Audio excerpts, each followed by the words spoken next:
Thank you. I shall do the weird thing now of trying to get it to play ball and then go out of presenter mode. So just bear with me, everyone. Thank you very much. I'm going to apologise to Linda, who has already heard this talk. I gave it at a different conference in November that was online, but it wasn't a classics conference. So sorry, Linda, you will know this stuff already. Fine.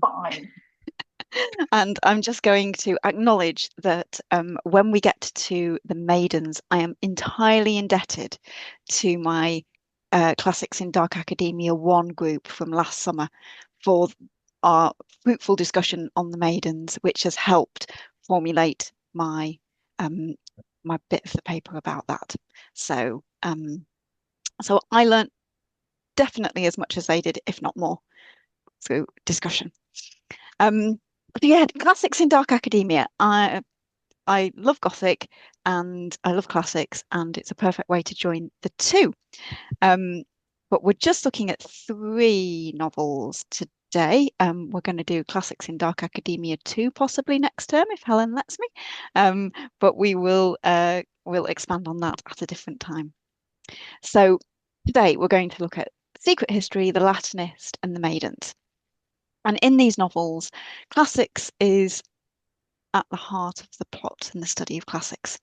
As dark academia texts, they're set within a university, a fictional New England liberal arts college, based upon Bennington College, the University of Oxford, and the University of Cambridge, respectively, with the settings enhancing the isolation of the protagonists and the opaque elitist mechanisms that enable them to pursue their studies in the first place. Much could be said about the genre of dark academia, and its correlation with the Gothic is particularly important, feeding into secrets, crimes, and shadows, both of places and figures. In this paper, the focus is specifically upon the role that the study and the discipline of classics plays within the texts. So in 1994, Francois Powell published on The Secret History, so I'm not the first scholar to be interested in this particular aspect, but he dismissed many of the classical references, despite extremely thorough cataloguing of them, as either showing off her character's knowledge or her own, with the only in-depth examination being the use of Euripides' Bacchae, which I'll also talk about. But what I'd like to suggest is that it's the immersion in the classical world through repeated references and specialist knowledge that makes its deployment in these novels so successful. Each reference is important and symbolic. We won't have time to go through all the references, there are many, but I will hopefully give you edited highlights. So taking The Secret History first, the very title borrows from a classical text, albeit one from late antiquity and the Byzantine Roman Empire. So Procopius' text of the same name serves to outline in damning detail the excess, immorality, and corruption at the heart of the empire as controlled by the Emperor Justinian and his wife Theodora. It condemns Justinian, Theodora, and their closest confidants and officers as murderous thieves, reveling in cruelty, with no act of financial greed or physical cruelty beneath them. Theodora is accused of sexual depravity and is portrayed as detested by all. Justinian is a more gregarious, amenable person on the surface, yet driven to removing power, money, and independence from every layer of society which possessed something of benefit to him. It's a text that borrows from earlier texts. In its literary allusions, it borrows vocabulary from ancient Greek old comedy playwright Aristophanes and a narrative structure that resembles the ancient Greek novel. It's a unique text, labelled by 10th century Byzantine text the Suda as both invective and a comedy. I have to say the comedy bit passed me by as I read this, but I'm always willing to be corrected by Byzantine scholars. So far, so different from Tart's novel, for the protagonist Richard is narrating a tragedy, and one in which he displays still a great affection for those who have conspired to commit murder, albeit that he demonstrates less sympathy for their teacher, Julian, who has, to a degree, incited the chain of tragic events. Nevertheless, there are sufficient similarities to draw a direct influence. Procopius is, according to Saris, a relatively shadowy figure. He has personally been involved in many of the events he describes, and yet he's able to maintain a degree of detachment, empathising with both colleagues and enemies. These qualities can also be seen in Richard, the novel's protagonist, who, despite seeming to disclose information about his childhood and background, remains indistinct in physicality and history. He admits to reinventing himself. On leaving home, I was able to fabricate a new and more satisfying history, full of striking, simplistic environmental influences. A colourful past, easily accessible to strangers, the dazzle of this fictive childhood full of swimming pools and orange groves and dissolute, charming showbiz parents has all but eclipsed the drab original, meaning that he, too, has a secret history. As in many dark academic texts, Richard is an outsider, on the fringes of the group and of many of the preceding events. Like Procopius, he does nothing to attempt to right wrongs when he does have knowledge. Procopius, perhaps understandably, given the readiness with which Justinian and Theodora condemned inconvenient people to death, waited until after the emperor's own death to release his text, and Richard does exactly the same. Several characters share the attitudes and crimes of Justinian between them. Bunny, whose death opens the novel, is a glutton, although not a failing of Justinian, the excessive nature of his indulgence reflects the emperor. He's been brought up to be accustomed to a luxurious lifestyle, but has been sent to university without a penny from his parents. He uses the other students, makes them pay for lavish lunches, and his greed becomes worse once he knows that he can blackmail them. Henry is manipulative. Richard realizes that he has appealed to his vanity to make him complicit in the murder and cover-up, and that he's been a key part of the plan to kill Bunny. Julian, the Greek teacher, however, is perhaps the most likely candidate. His classes are described as a benevolent dictatorship rather than a democracy. He sees only his students' most engaging qualities. Julian is out of touch with mundane things, and he abandons the class once he knows what they have all done, in order to distance himself from any consequences. After all, he had encouraged the students to engage in the bacchanal that had initiated the chain of events. Richard himself, as noted before, takes the role of Procopius. He admits that he himself is a frequent liar, with a tendency to romanticize, embroider, flatten, and reinvent aspects of those he loves. Just like Procopius' unveiling of distasteful truths, but silence regarding his own involvement, Richard's apparent transparency is untrustworthy. More than the links to this particular text, however, the secret history is steeped in references to classical texts, mythological and historical figures, ancient languages, particularly ancient Greek. The elitist aspect of the discipline is established right at the beginning of the novel, when Richard arrives at Hampton and, wishing to take ancient Greek as one of his subjects, finds himself excluded from the carefully selected class, managing to gain entry only by demonstrating his linguistic knowledge through an obscure grammar form, the locative case, to others during a chance encounter. Taking Greek means forgoing any other programme of study other than French.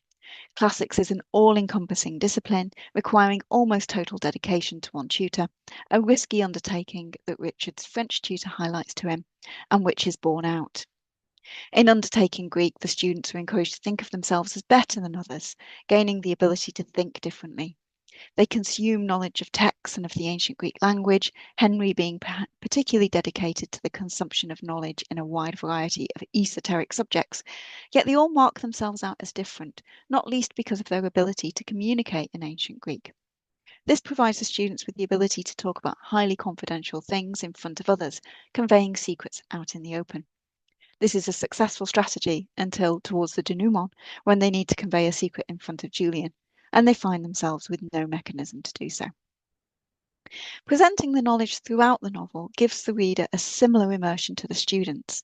Whilst Tart rarely abandons her audience to untranslated ancient Greek or Latin, although she does on a couple of occasions, she does plant symbolic references throughout, as well as overtly drawing upon classical references.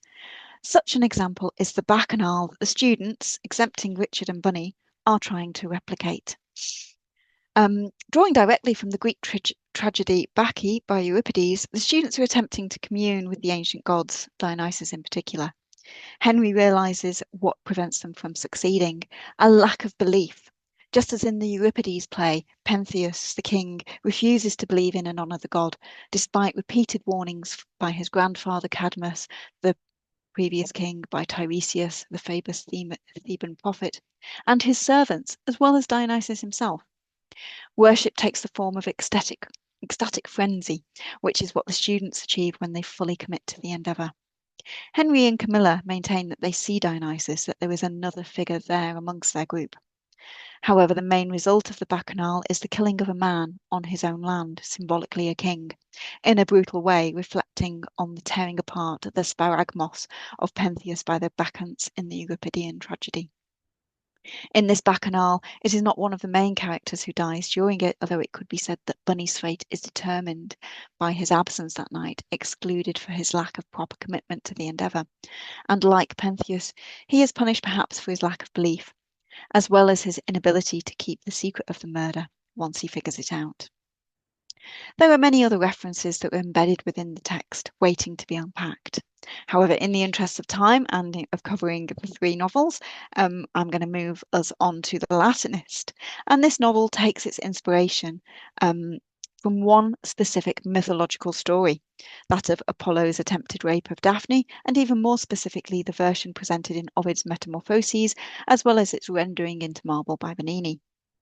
As this novel does not tend to be as well known as The Secret History, a brief outline of the plot might be helpful.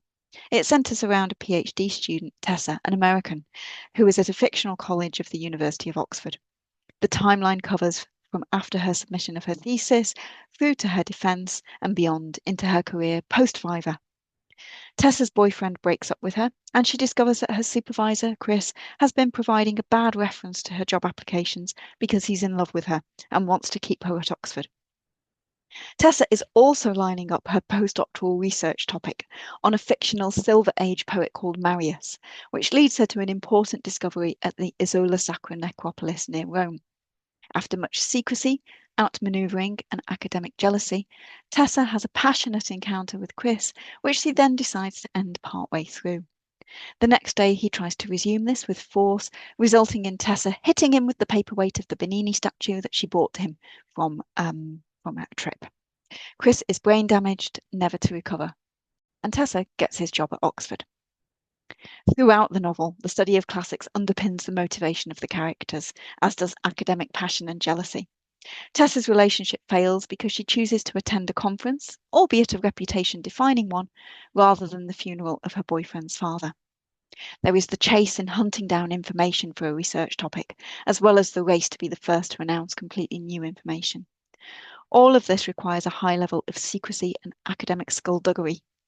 Through it all, the reader's worst fears are confirmed, that starting an academic career and finishing your PhD will probably break other bits of your life, that it's not what you know but who you know, and that almost everyone in academia, or at least in classics, is completely awful. Luckily, it is a work of fiction, and for the speaker and our attendees, hopefully, these are not representative views. Arguably, Mark Prins could have set this novel in any academic department of any other discipline, so it raises the question of why classics, a discipline that many might find stuffy and out of touch with the modern world. We, of course, know that that's not true. One interpretation might be that this isolation adds to the genre of dark academia. Another might be precisely to shatter that image, to show that new developments and discoveries are possible, particularly when we're often dealing with fragments, incomplete texts, and authors about whom so very little is known. For Marius in The Latinist, like Procopius, is a shadowy figure who hovers around the edges of the text but entirely drives the action in the second part of the novel. As with The Secret History, having characters working in or studying classics offers that rarefied environment. It's a bit escapist. Their knowledge is specialist, requiring ancient language skills to access it. A perfect place to start is HM Classics Academy if you are wanting this kind of career. And it leads itself to esoteric interests and specialisms. Classics gives the authors the opportunity to play around with reader expectations of what it is, and they can either lean into it or subvert it entirely. So The Latinist is a story of desire, of power. Tessa's subject is Roman morality and tradition in Ovid's poetry, and the Daphne and Apollo scene is a repeated motif. It was what sparked Tessa's interest in the classics. It plays a contentious part of her doctoral thesis and defence, about which she is reluctant to acknowledge a particularly scholarly viewpoint with which she vehemently disagrees, and it serves as a metaphor for her relationship with Chris to a certain extent. So engaging with the Latinist requires at least a nodding acquaintance with the myth, which serves as a recurring motif and metaphor, and most specifically the Ovid version, and it's worth perhaps thinking more about its place in the novel. In Ovid's version, a disagreement between Apollo and Cupid leads to Cupid shooting two arrows, one of gold for love at Apollo and one of iron, shall we say, for not love, at Daphne. So Daphne is a nymph whose father is a river god, and she's already pledged herself to Diana in virginity. So she's got no interest in having anything to do with a man, not even a god. And that's before Cupid's arrow. So when Apollo begins to pursue her, literally, she runs away. There's some typical Ovidian humour. Apollo is worried about her hurting her legs whilst running through the brush, so he tells her that if she slows down to be careful, he'll slow down too. But he eventually chases her as a hunting dog in pursuit of prey in order to catch her. And Daphne appeals to her father to save her, and at the moment that Apollo catches up, she's turned into a laurel tree. Despite her transformation, she's still not safe. Apollo is enchanted by her and says that he will use bits of her for his lyre and for crowning himself and the Roman generals in triumphal processions, in which they paraded their captured enemies and spoils of war. It is the first scene of sexual assault within the text, and disturbing because Apollo will still have his way, as well as his assumption that not even Ovid seems sure of, that Daphne acquiesces. So this myth is a crucial underpinning of the novel. Tessa recalls telling Chris, her supervisor, about her experience of translating this episode. She shares with him that translating the line in frondem crines in ramos brachia crescunt, as interfoliage her hair into branches her arms developed, reflecting her adolescent physical maturation. Transformation, metamorphoses are at the very heart of the novel. In this recollection, Tessa remembers the joy of being able to translate the Latin to make it malleable and unscramble it, and for the first time being able to do this easily. Whilst metamorphosis is more broadly is reflected in the theme of transformation that runs through the text. Tessa's translation of Ovid, her student Florence's translation of both Ovid and Marius, and Tessa's work on translating the limping iambs that make up the meter of the poet Marius, reflecting their physical reality to connect to their remains. The particular reference of a nymph who's not quite caught but still transformed is symbolic of the relationship between Tessa and her supervisor, albeit somewhat inverted at the end. Chris pursues Tessa, attempting to render her his by writing her the bad reference. In accepting a further year's adjunct position in the college, Tessa remains static, unable to move on with her life and career, and appears to acquiesce. However, in injuring Chris, albeit without premeditation, Tessa vanquishes the godlike supervisor, supplanting him within the department. Daphne gets her revenge. So the discipline of classics within this novel reflects the preoccupations of the Latin poetry the characters research. Within Ovid's Metamorphosis, the initiation of the Daphne and Apollo episode is the result of tension between Cupid, representing Ovid's main genre of love elegy, and Apollo representing epic, the genre of the Metamorphoses. However, throughout epic, not only does Ovid keep dropping into instances of elegy within his connected mythological episodes, but poetic activity is at the forefront of what he pens. Ovid is present throughout his work, evidenced by humour, critique, and his linguistic flourishes. Although Tessa is focused upon researching a new topic, Marius, there is nevertheless throughout the novel a poet hiding in the shadows, driving the action. So Prince utilises not just the content of the Metamorphoses as a theme of his novel, but also its style and symbolism. So just, I've moved on to the maidens, but not onto the slides. Apologies. So moving swiftly on, not long to go. Alex Michaelides' The Maidens is a different genre of novel entirely. It's a crime thriller, clearly written to appeal to the mass market after the best-selling success of his first book. I'm still arguing it as dark academia, though, and hopefully you'll see why. So the main thrust of the action is finding out who's committed the murders of the titular maidens, but the classical references are as important as they are varied. Indeed, Michaelides throws the classical kitchen sink at this book. So here we go. He states that he started with the Euripidean tragedy Iphigenia at Aulis, in which the daughter of the leader of the Greeks on the way to the Trojan War is sacrificed for a fair wind. The themes of grief and sacrifice also lead him to include Tennyson, who was also inspired by classical mythology, and particularly Tennyson's poem In Memoriam. So this is not necessarily breaking new ground, as Richard Papin in The Secret History also ruminates on his postgraduate study of revenge tragedy and its appeal to him, of sin unpunished, of innocence destroyed. Such intertextual references are illuminating and make the text accessible to different audiences. Indeed, the heroine's name, Mariana, might also originate from another of Tennyson's poems. To return to the classical influence, however, Persephone and the Eleusinian mysteries loom large in this novel. Persephone, daughter of Demeter, also known as Kore, the ancient Greek for girl, and is suggestive of virginity. But she has a double aspect in also being the dread goddess of Hades, and here depicted as vengeful and jealous of Mariana's love of her husband Sebastian when they are holidaying on the Greek island of Naxos. So Mariana assumes that Sebastian's death is punishment for her hubris, her joy at her life with him. And despite Persephone often being associated with mythological narratives of the dead or the living returning from Hades, Heracles, Eurydice, Alcestis, Mariana imagines Sebastian being kept prisoner by Persephone. Mariana is a group therapist, clearly still suffering from traumatic grief, and throughout the novel, the reader is invited to distrust her reactions, albeit sympathise with her, as the third person narration is focalised through her. Mariana's niece, who is a student at Cambridge and who is also part of the Maidens, is a key figure too. Zoe reports that the aim is recreation of the mysteries, even though they are clearly still that, a mystery, and took place over 9 days rather than the one evening that their mysterious classics professor Fosker gives to the endeavour. He's creepy and suspect, and is proved to have carnal relations with several of his students. Michaelides drops in clues written on postcards in ancient Greek and taken from tragedies, foretelling doom to the recipients.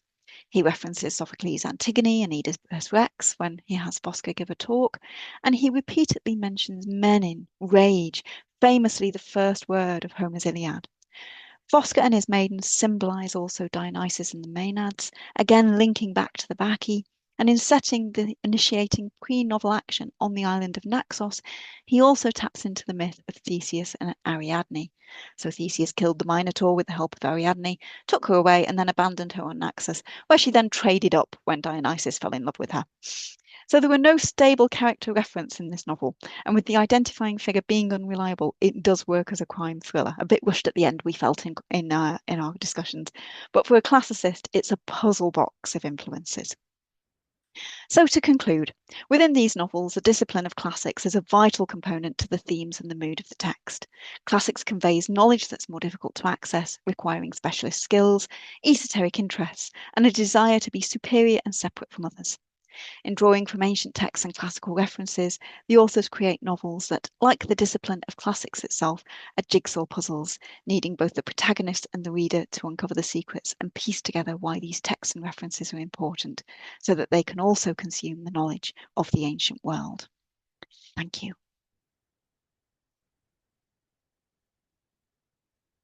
Stop sharing. Thank you so much, Anactoria. I will pause.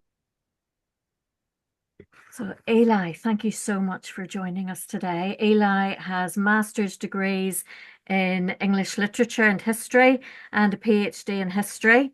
For 12 years, he was head of the English department in a college in Bar Ilan University in Israel, where he has lived since 1974 after moving there from the US.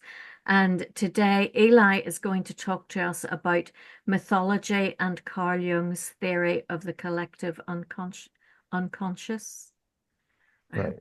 I've got that right. And he has sent me a summary of his talk if anyone would like me to send that to them afterwards. Over to With you. some references in it. I should just like to start by saying that how I came to this subject.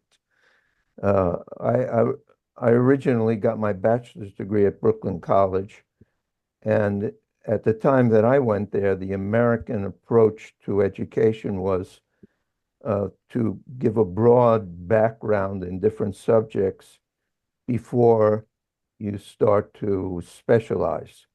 And I specialized in classics, Latin and Greek, and history, general history. mostly Western history, but some Oriental. And I also had to take science and math courses and uh, sociology courses. I did anthropology and and biology and physics. So uh, when a course in the history department was offered in intellectual history of the late 19th century and early 20th century, uh, discussing the work of uh, Darwin, uh, Einstein, and Freud, I was particularly interested. And so that's how I came to consider this collective unconscious of Carl Jung. Freud and Jung were colleagues for a long time, and they separated over a disagreement about in their psychotherapies about what Freud called the personal unconscious, and Jung also accepted a part of the personality that represses emotions and experiences and has his behavior affected by this kind of blindness. And the collective unconscious, which Jung maintained was universal and was made up of archetypes that were known to all societies. And the archetypes were a lot like the Greek gods. There was like an explorer god, an explorer archetype, maybe like Hermes, a lover archetype, maybe like Aphrodite, and and a creator archetype like Jupiter. So they had a disagreement over this, and Freud maintained that only the personal unconscious was important to therapy, and Jung maintained that the the collective unconscious was important because a person could achieve a kind of realization which he called individuation by finding out what archetypes were affecting him or her. So um, they split up over this, and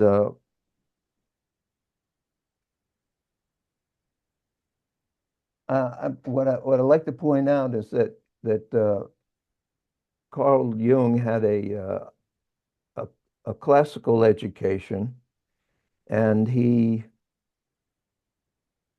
was greatly affected by Plato, and his archetypes, in a way, reflect something of Plato's ideal forms, where Plato said, well, there's some ideal chair somewhere, and then all the material chairs are a reflection of that, which we could also consider in terms of what we commonly talk about general things like dogs and specific dogs like a collie or a poodle.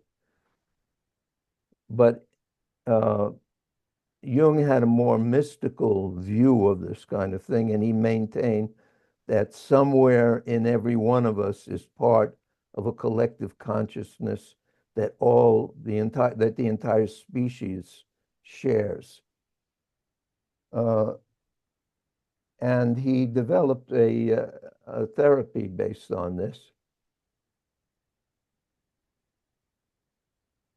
Now, today, I should also point out that Freud, even though he disagreed with Jung over this matter, uh, Freud also borrowed something from classics with his Oedipal complex, which he said was a major repressed feeling that everybody had to deal with, either the love of one's father or the love of one's mother,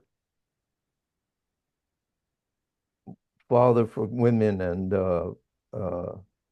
mother for men.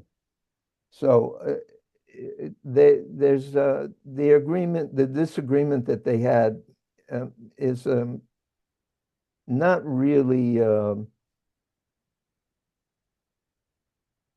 I don't know. I don't know if it was political.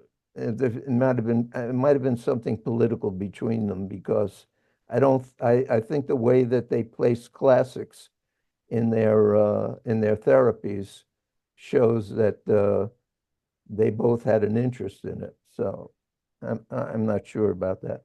Now, and of course, I'm not a psychiatrist, so I can't really speak about it from a professional point of view, but maybe more from the point of somebody like Socrates, who is trying to going to visit the poets and finding out what their shortcomings are, or the politicians and what their shortcomings are. So I'm looking at these two psychologists or psychiatrists and looking for shortcomings in their thinking. Now, the trouble that I see with Jung psychology is that, first of all, you can't neurologically locate in the brain where a collective unconscious might be. Neurologists can't even begin to talk about such a thing. So if we're looking for a material basis for believing in such a thing, it's just not there. Another problem with it is that not every culture has the same gods, and their culture, and also uh, part of these archetypes are not just anthropological figures or anthropomorphic figures, I should say, but they're also uh, events like the end of times or the flood. And there are cultures that don't even speak about a twilight of the gods or an apocalyptic end of the world. So if the mythology that Jung is talking about doesn't exist in every society, then to call it a collective unconsciousness is just wrong. It's not correct. It might be correct in the sense that we're educated to it. For instance, when I was in high school, I was given a textbook of Greek and Roman myths, and we talked about it, and then it became clear in the literature, English literature, that we were reading the many allusions to Greek and Roman mythology, and we're educated to it. Just as we heard about the dark classics. People study the classics. They learn about them and they hear about them from an early age, and so the archetypes have a relevance through our learning process, but not necessarily through anything innate. It's not in our DNA. Uh, that would be my point. Now, today in psychology, and I had to, when I did my teaching certificate, I also had to take psychology courses, regular psychology and educational psychology. And we learned something about clinical psychology, and they do use some of Freud's methods or approaches and some of Jung's today, combined with behavioral psychology, Skinner's influence in psychology. Uh, but they're not exclusive. There is a school in Spain that is quite exclusive about using a Jungian approach, but most psychologists consider them what they're doing, a kind of pseudoscience. Um, what psychologists are saying today is that the Jungian approach has to be tested by random select groups that go through some form of psychology that relies to a great extent on Jung's idea of archetypes that are relevant in the particular society, and then draw more concrete conclusions about it. Now, I will also say that Jung had a kind of positive influence on uh, Alcoholics Anonymous, because he discussed it with the founder of Alcoholics Anonymous, and he told him that anybody who has failed in regular therapies should try a faith-based approach to his problems. And that's what Alcoholics Anonymous is. But I also think that Jung's approach is kind of faith-based, because he's asking us to believe that we have internalized figures that are automatically part of our psyche.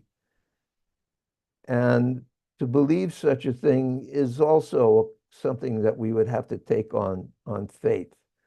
But I think that we may have internalized and idealized and even come to emulate certain figures that we learned about in school or in books that we read. I remember being struck by Tolkien's Aragorn when he jumped up on the table and told Bilbo, I am Aragorn, son of Arathorn, and if by life or death I can save you, I will. And I was quite taken by that. And I think that if we tend to follow myths and find meaning in them, that's really a kind of a normal thing and not anything mystical. Anyway, that is basically the summary of what I have to say. But I would like to say that today people are still interested in myths, and the popular myths like the Lord of the Rings and the Game of Thrones, recently invented ones that may reflect in some way heroes of from the classics. And these are popular today, and also there are many new kinds of heroes that we see, in popular children's cartoons. Spider-Man, also there's Superman. They're all kind of revisions on classical heroes in one way or another that apply to the modern world. Anyway, I would like to end my talk. I don't know if I'm a little early, but anyway, I'd like to end my talk with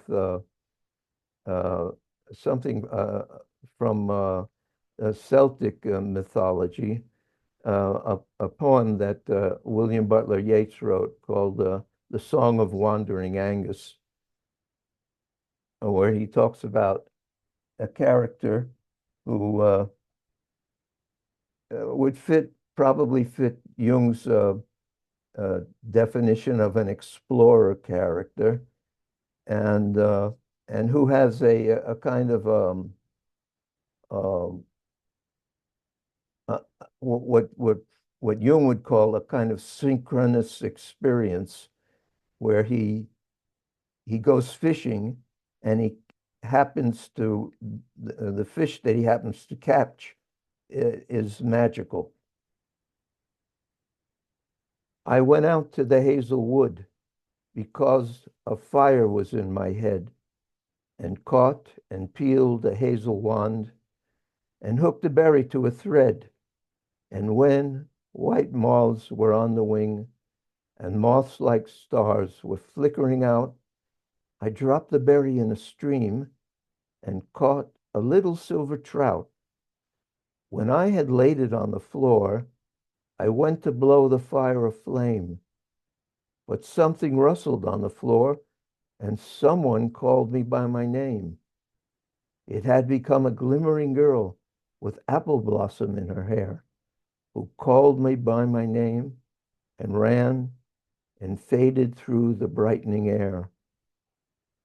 Though I am old with wandering through hollow lands and hilly lands, I will find out where she has gone and kiss her lips and take her hands and walk among long dapple grass and pluck till time and times are done the silver apples of the moon, the golden apples of the sun.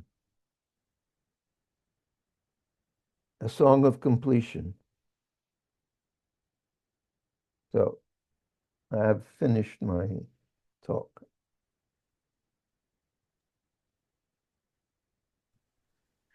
There. Thank you very much indeed,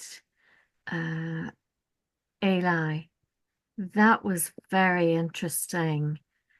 Does anyone have any questions? I wouldn't even know where to start with questions. Helen, can I just Yes, please, Edward, yes. yeah, just two things really. Very interesting.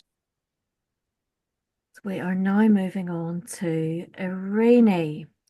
Eirene, thank you so much for joining us today. A lot of you will know Eirene. She's been doing some teaching for me. She researches Homer. She has a PhD from NYU. Yes. And is the director of the Institute for Classics Education, which is a charity which provides assistance in the area of classical studies to school teachers in the US. So I'm delighted that Eirene is here with us today to read an extract from her forthcoming book, The Epic Women of Homer. This is published by Pen and Sword, and it's the 30th of January in the UK. And am I right in saying it's March time in the US? March 30th. March the 30th. Okay. So over to you, Eirene. Right. Well, thank you so much, Helen, for having me. I want to just contextualize a little bit of what I'm going to. Oh, thank you, Andy. I want to contextualize a little bit about what you're going to hear, because the section that I'm going to read from does come from the end, closer to the end. It's the final section in the book. So there's going to be things that it's building on that you won't hear. But the main thing that I want to say about it is that what I was striving to do is sort of offer a perspective on the women as a whole, as a sort of unit of meaning across the epic. And what is feminine power and feminine authority? How is it conceptualized in Homer? And I do think, while I'm explicitly, and I say this very, very strongly, not trying to correct anything that I deem incorrect from what has been said, what I do want to show is that translation is a form of reception. So if we're only ever experiencing Homer in translation, well, depending on the translation, we'll have a really different view. And so one of the things I put in the book is original translations that are really trying to ideally, hopefully, show that we're getting a perspective on men from women, and that the epic is constantly changing our point of view. And so the section that I'm going to read to you today is about Nausicaa, and what would it mean to read the episode in the Odyssey from Nausicaa's point of view. That's sort of the approach that I brought to the analysis. So, okay, I'm going to start reading now. Oh, but wait, so that you will have something pretty to look at, I'm going to just share a painting. If I can find my share tool, there it is. And how do I do this? Right. So this is, oh dear. This is a painting, well, you can see by Jan Peñas. Unfortunately, am I able to, yeah, all right, we'll leave it like that. That's fine. So Nausicaa, the daughter of Phaeacian leaders Alcinous and Arete, Nausicaa is introduced into the narrative of the Odyssey in Book 6. The first 4 books have followed Telemachus as he traveled to gather news of his father. His journey is framed as a compressed nostos, a return story, an initiation ritual that will prepare him to be his father's son, to have confidence speaking in public assemblies, and to possess the might to back up his words with actions in defense of his home and family, if and when necessary. In Book 5, the narrative finally turns to Odysseus himself as he grieves his captivity on Ogygia. But the gods have not forgotten him. Hermes is sent to secure his release, and Odysseus crafts a raft with a mast, a histos, and a sail, a histion. After successfully battling a storm of Poseidon, aided by the immortal intervention of Ino, he washes ashore on the island of the Phaeacians and falls into an exhausted sleep. While he rests, Athena sets a plan in motion that will enable his return, and Nausicaa is a crucial part of it. Athena stepped to go into the richly appointed inner room in which the maiden was sleeping, equal to the deathless ones in stature and appearance, Nausicaa, daughter of great-hearted Alcinous. So this is our first introduction to Nausicaa. As with the warrior heroes of the Iliad, a line of verse is devoted to identifying Nausicaa, both by her name and the name of her father, and her appearance and stature are likened to those of immortals. Entering Nausicaa's dreams in the guise of a dear friend, Athena chides her for neglecting her work. Nausicaa, why has your mother borne a girl so careless? At this time, shining garments lie uncared for by you, but your wedding feast is growing near, for which it is necessary that you have beautiful things to wear yourself and to provide for others, those who lead. For I tell you truly, your reputation circles among the people. A good one brings delight to your father and mistress mother. Athena's speech suggests that Nausicaa is at a transitional stage of life, much like Odysseus's Telemachus, for whom she functions as a counterpart and complement. Both are adolescents preparing to step into adult leadership roles. For Telemachus, this will entail being prepared to stand by his father upon his return, or, if necessary, avenge and succeed him, all of which require authoritative public speaking and the ability to project might. For Nausicaa, an adult role will mean marriage to a prominent man and a community to lead and care for, as Athena suggests in her ensuing speech when she notes, "You will not be a maiden for very long, for already they're mindful of wooing you, the best men in the land among all the Phaeacians, to which your family also belongs." Leaders of the city, both men and women, would be expected to project authority and provide a positive model for those who follow in their footsteps, as the gods of Olympus follow Hera and Zeus, as heroes follow their immortal patrons, and as the mortals who heroes lead follow them. As a daughter of the leaders of the city who will marry one of its best men, Nausicaa too will assume the responsibilities associated with leadership. Accordingly, Athena advises Nausicaa to take her washing to the river where, unbeknownst to her, Odysseus is sleeping. Acting on the goddess's instructions the following day, Nausicaa requests a wagon from her father so that she can oversee the washing of the family's clothes, pointing out that he himself needs to be well dressed when he deliberates in assemblies among leaders of the city. This exchange with her father suggests that Athena's counsel is, as it did with Telemachus, moving Nausicaa through her transition into adulthood. She is proactively taking responsibility for a core task that is essential to the productive functioning of her household and community. Having contrived to bring Odysseus and Nausicaa together, Athena presumably recognized within Nausicaa a heroic mentality that could also benefit Odysseus, and this is precisely what she displays when they finally meet.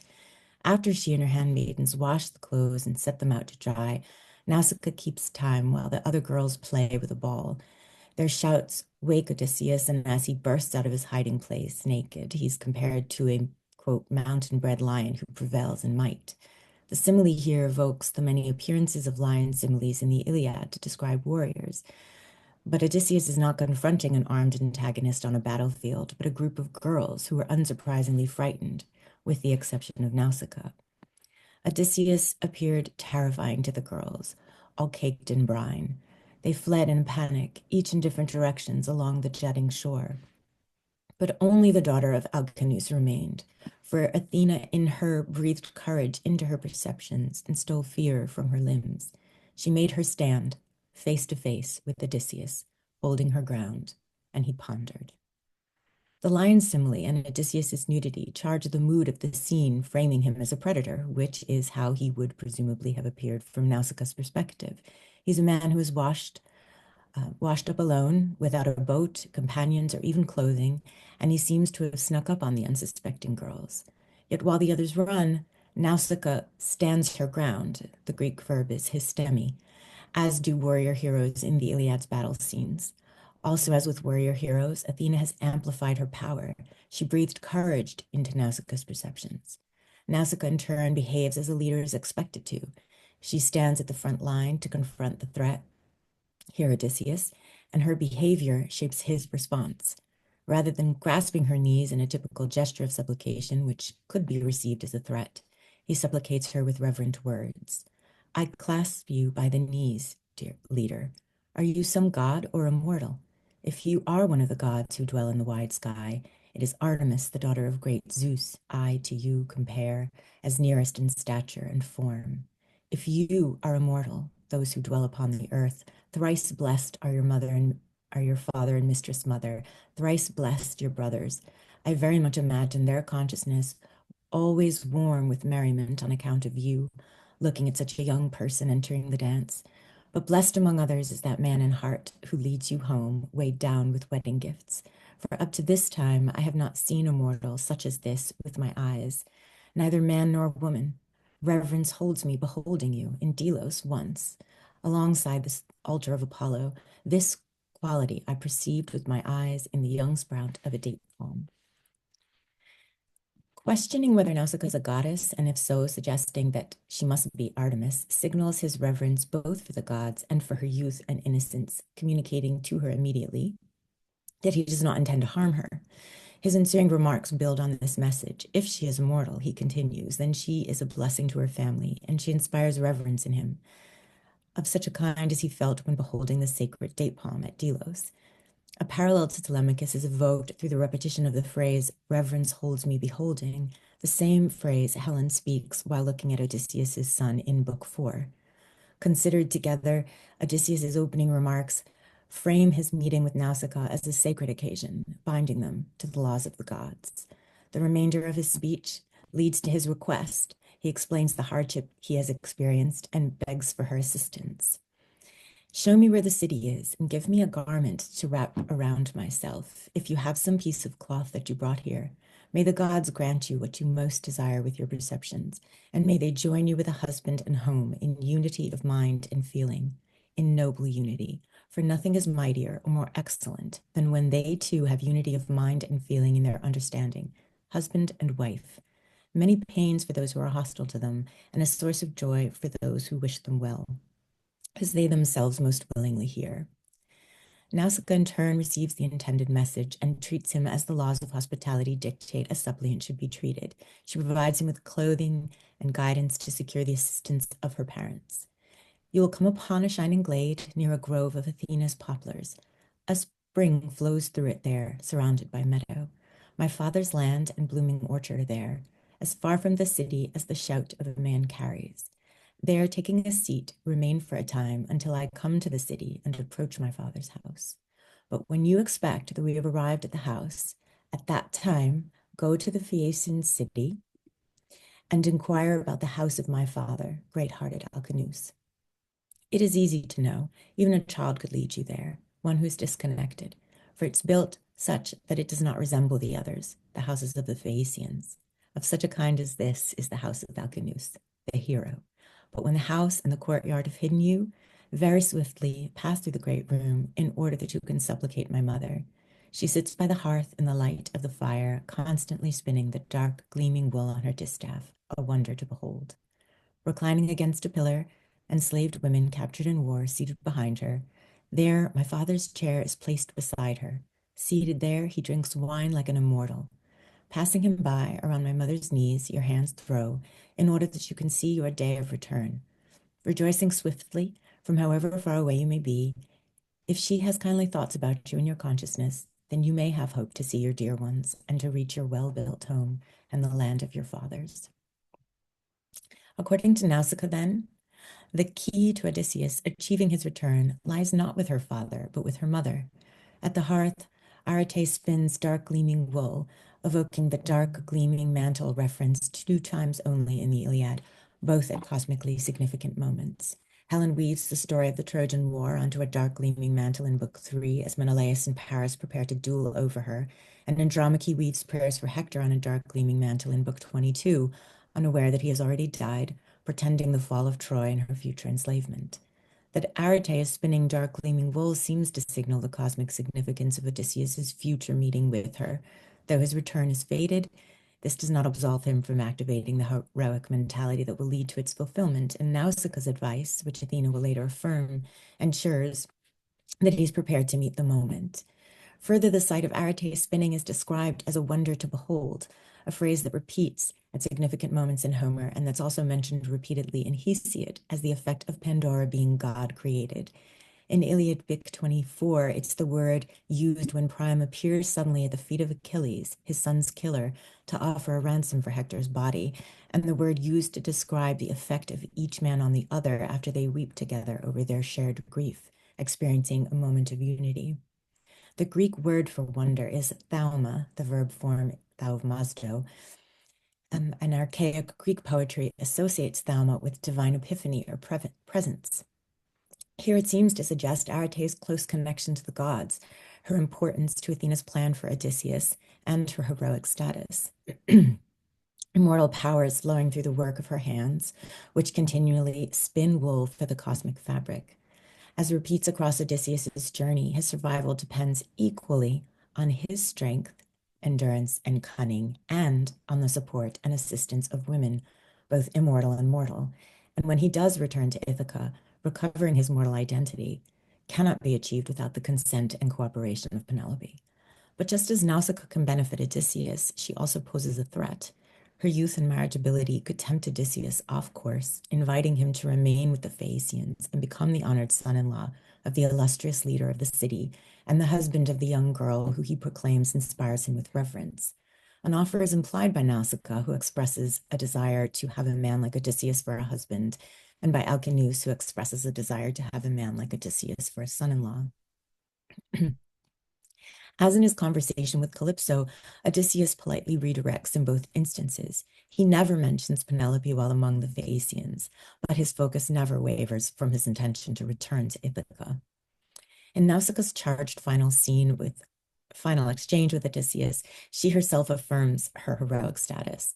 Now Nausicaa, who had beauty bestowed by the gods, she made her stand beside the post that held up the solidly made roof. Seeing Odysseus with her eyes, wondering at him, she spoke, uttering words with wings. Farewell, guest friend, as ever, when you are in the land of your father. Remember me, for to me first you owe a reward for saving your life. As she makes a stand, histemi again, against an upright post, signaling her authority in the house, the bard then likens her beauty to that of immortals. The comparison to immortal beauty brings her final scene with Odysseus full circle. He began his speech by comparing her to Artemis. Her wondering likewise recognizes the presence of immortal power in him, and her final dictate displays awareness of authority, of being the daughter of Arete, she who is prayed to, as she reminds Odysseus that she herself set in motion his meeting with her mother and the Phaeacians, which has led to his imminent departure for home. Odysseus's response affirms her request, acknowledging his debt to her.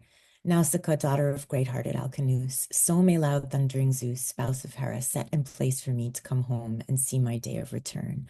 For there I may pray to you as to a goddess for all my days, for you, maiden, have kept me alive. Odysseus's mode of address reaffirms Nausicaa's status as a hero. His response echoes her request to be remembered, but framed in the form of a prayer to Zeus, who is here identified as the spouse of Hera. The memory of her excellence, Nausicaa's excellence, is codependent with his survival. He prays that he will reach Ithaca and achieve his day of return, his nostos, so that he can pray to Nausicaa as to a goddess, whose kindly intervention participated in preserving his life. In the epic, the reward promised Nausicaa is to be remembered eternally within the Song of Fame. Each time the story of Odysseus is recounted, the wandering and suffering and the people and ways of understanding that he encountered along the way, the story of Nausicaa will be told. In this way, their fates can be understood as bound together, woven together. By achieving his return to Ithaca and recovering his mortal identity, the memory of Odysseus will ensure the memory of Nausicaa. If we approach Nausicaa's scene only through the lens of Odysseus's journey, she can seem to function merely as a prop that moves his narrative. But viewing the same scene through the lens of story patterns across the epic that repeat with variations, each conveying a story about the heroic age that must be remembered. Nausicaa has her own arc that intersects with, but is not less significant than Odysseus's. Both are in a transitional state. Nausicaa between adolescence and adulthood, Odysseus between death in the sense of his mortal identity as the husband of Penelope, and life in the sense of the restoration of that identity. The dynamic between them is mutually beneficial. Nausicaa gains confidence in her authority, and he achieves his return to Ithacan soil. Gregory Nash suggests that any hero named in Homer could have been the recipient of a cult. Perhaps we can imagine Nausicaa's arc, her story, or one like it, being sung in the ancient Greek world by young girls transitioning into adulthood, with Nausicaa as the hero worth remembering. Here in our Odyssey, Athena brings Nausicaa and Odysseus together because each can benefit from the other, exemplifying how masculine and feminine authorities can work in harmonious balance and what it means for each to be a hero. That's it. Oh, Thank you so much, thank you. Eirene. Let me just. Okay, so I'm delighted to have Rosa here, and if I can just find her, I will pin her. There you are. I'm going to pin you. Here I am. There we go. So There you I go. can see you. Is that all? Can you see everything? We can see that. That looks good. So just to introduce Rosa to everyone, I've known Rosa for quite a few years. We've been meeting to talk about Greek. Rosa is currently studying for her A-levels, and she will sit her exams, crikey, later this year in classical civilization, Greek, Spanish, and medieval history, which sounds just a wonderful combination. And she has applied to Oxford to read classics. She also coordinates her college's classics club, and happened to mention that she was talking to the classics club about Caeneus, and that's where this all stemmed from. So today she's going to talk about Caeneus, a trans hero. So over to you, Rosa. First of all, thank you very much to, sorry, you said good luck for my A-levels. Thank you, I'll need it. So Caeneus is someone we haven't really thought about in the modern world recently. There's not nearly as many books on him as you'd get about Medea or Circe or Helen, for example, but he's come back to our consciousness, I think, with Chaos, if anyone's seen the Netflix show, which Helen and I know we both loved it. Very disappointed that it's not getting a second season, or that we're not going to see Caeneus again, but hopefully he'll be picked up and we can see more stuff can happen about him. But he is really, really interesting because he's actually a trans hero. He's always trans as well. He's there's no versions of him where he's not. Well, actually, we'll discuss that later with Virgil, but it's very brief. We can't know that he's the first trans man because how could you ever know that? But he is really, really cool, and he actually manages to make Poseidon look like less of a terrible person or a god, which is pretty difficult to do. So we can take the story first from Acusilaus, if that's how you'd like to say it. He gives us an account where Poseidon likes a girl called Caeneus. I won't refer to Caeneus as Caeneus anymore, just for the interests of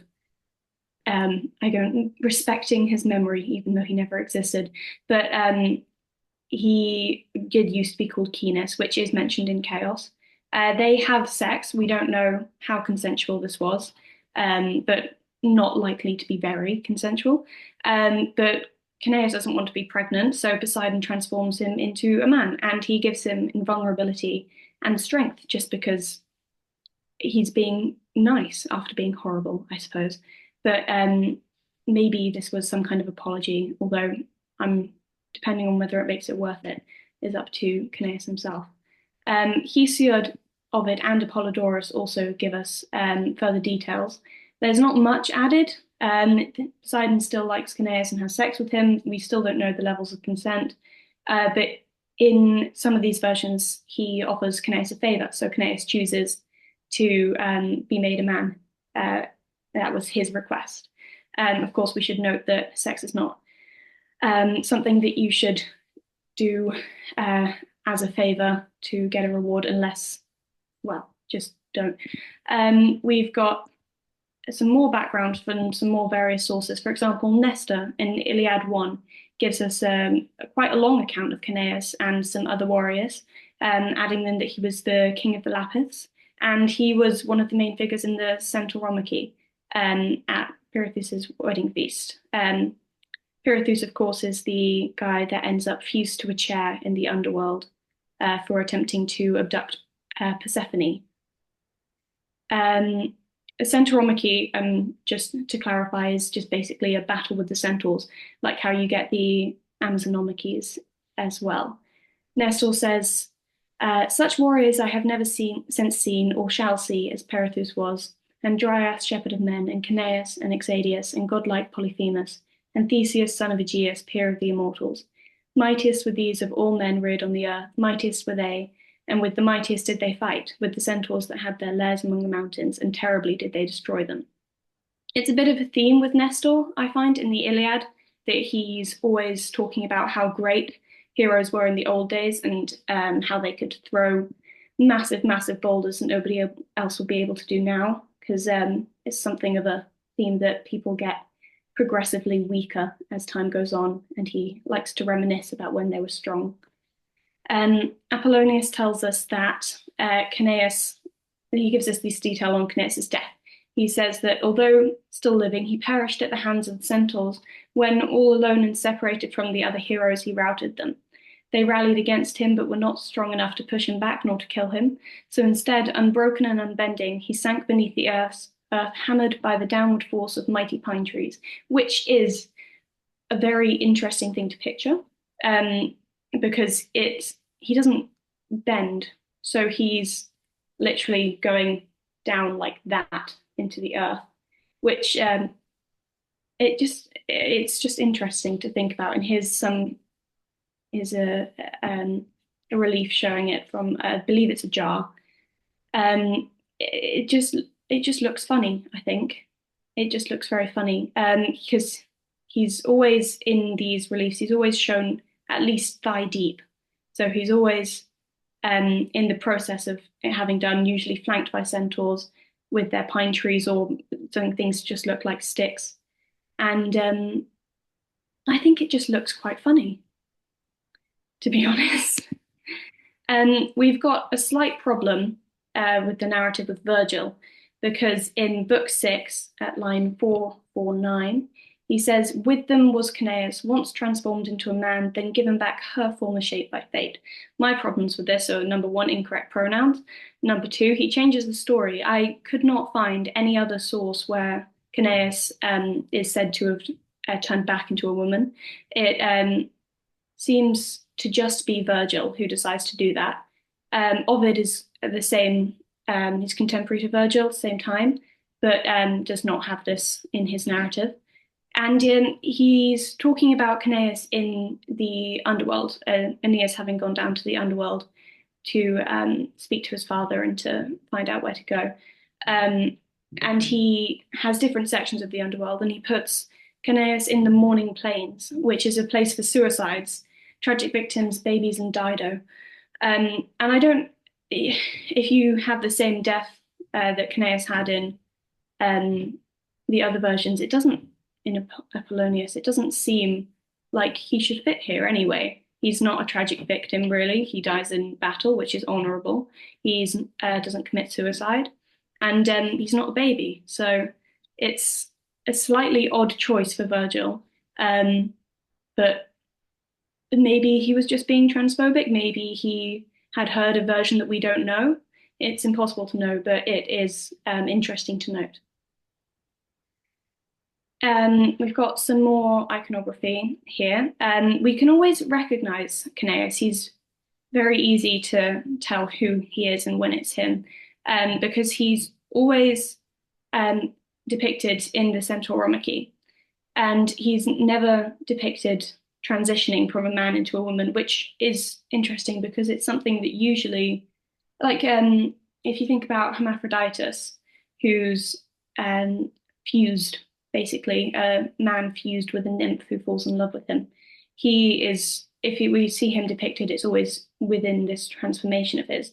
And this is not the focus with Caeneus, not even in Ovid, whose whole story is the metamorphoses, the changes, the transitions. He's not depicted in his transition particularly. It's either a later edition, so it's for these reliefs, in the iconography. It just wasn't a thing, and he was just a man until they added in the aspect of having been a woman before. But this seems very unlikely. It's not something that's ever done that I've ever seen before, and it would just be odd if that was the case. But maybe the thing we might be able to tell from this is that maybe they were just much more interested in the fact that he fought centaurs. Maybe that was much more interesting to them, or maybe transitioning was a normal thing at the time, or at least not, if not normal, just not unheard of. It is, again, impossible to know, but it's interesting to think about whether or not being a trans person was at this time not necessarily ordinary, but not the most important thing about a person. Here is another relief to have a look at. It's bronze from the mid-7th century BCE. Things that we can note, again, he's already submerged up to the calf. You've got the characteristic composition with the flanking of centaurs, and he never carries a shield, which is one of the reasons we can tell that he is invulnerable, because he's not harmed by weapons, so he doesn't need to carry a shield, which is always good to know. Here we've got a passage from Ovid, which I found very, very interesting and also very enjoyable. It's a lovely passage, so I'll read it out. It's at the wedding feast that we mentioned before. A centaur named Latria says, "Shall I put up with one like you, O Caeneus, for you are still a woman in my sight? Have you forgot your birth or that disgrace by which you won reward? At what price you got the false resemblance to a man? Consider both your birth and what you have submitted to. Take up a distaff and wool basket. Twist your threads with practiced thumb. Leave warfare to your men." Of course, this makes Latrius instantly unlikable. And it's very typical to have your enemy taunt you like this in some way. You often get men being compared to women and being insulted by saying that they are feminine. But that's never a good thing. So it's very interesting that Ovid is specifically making what we would call now transphobia something which is you're supposed to find unlikable. And then he makes Caeneus very likable when he describes him like this, saying, and after Caeneus had exposed his limbs unhurt to Latrius, who stood there amazed, he said, "Come now, and let us try my steel against your body." And clear to the hilt, down through the monster's shoulder blade, he plunged his deadly sword, and turning it again deeper in the centaur's entrails, made new wounds within his wound. So Caeneus is the hero here. It's not that we should be on Latrius's side, that we should think that Caeneus is womanly or is still a woman. Ovid is saying that that is not who he is. He is a man, and he's enough of a man that he can kill as many centaurs as come at him because he's invulnerable. He's just very admirable, and it's a wonderful passage from Ovid, which is in stark contrast with Virgil for whatever reason, which we still can't know. Here we've got Caeneus in Chaos. Thought we'd discuss him for a little bit because the differences between Caeneus's mythological origins and Caeneus in Chaos are they're significant, but it doesn't make him a bad character at all. So Caeneus is in the underworld in Chaos. He's not kill in a centauromachy. In fact, I don't think there are any centaurs in Chaos that we had seen. But there's there's a big difference between Caeneus' death in Chaos and Caeneus' death in mythology. He is killed by the Amazons, having been an Amazon for, I think, 15 years. He leaves when he's 15. But he is not a Lapith, and he's killed by them because he transitions, because he was in their camp and he stayed in their camp even though he was a man, even though he was transitioning into a man, I believe is the reason. So that's why he's there, which is very different to the myth. You've got his relationship with Poseidon in the myth, which is just non-existent in Chaos. It's not mentioned. They don't see each other. They don't interact. You've got his relationship with Eurydice, who's called Ridi in Chaos. In the myth, it's completely non-existent. He does not see her, talk to her. There's no connection between the two of them at all. But in Chaos, they are engaged in a relationship until her Orpheus comes to find her. As representation, Caeneus was extremely well received. He was portrayed by a trans actor who was brilliant, and he was probably, at least in my opinion, and in a lot of critics' opinions, one of the best parts of the show. He is a really good example of how representation from mythology can be done in modern media. He's a really respectable example of that because he's not overdone or underdone. There's enough of a focus on his transition to make it emotional, but at the same time, that's not the only thing that we know about him. We know that he likes his dog. We know that he likes Eurydice. It's all very, very well done. So, in conclusion, we have two very different versions of Caeneus in mythology and Chaos. They're almost complete opposites. In Chaos, Caeneus isn't a warrior at all. He's still a man, but he's not a man in a macho kind of way that you'd expect from an ancient Greek warrior figure. But he's still a hero in both of the narratives. He's helping to fulfill a prophecy in Chaos to basically change the world and overthrow the gods, which unfortunately we'll never see finished. We'll never see the fulfillment of that prophecy. But he's a hero in both, and I think it's wonderful to analyze both versions of him. I think that's everything. Thank you very much. Thank you. Just